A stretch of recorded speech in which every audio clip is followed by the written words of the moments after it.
India முழுவதும் உள்ள குடும்ப தலைவிகளுக்கு மாதந்தோறும் 1000 ரூபாய் மகளிர் உரிமை தொகை வழங்கப்படும்.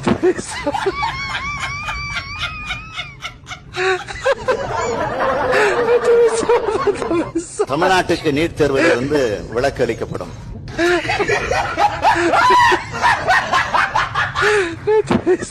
உச்சநீதிமன்றத்தோட கிளை சென்னையில் அமைக்கப்படும். எல்பிஜி சிலிண்டர் விலை 500 ரூபாய், பெட்ரோல் விலை 75 ரூபாய், டீசல் விலை 65 ரூபாயாக குறைக்கப்படும்.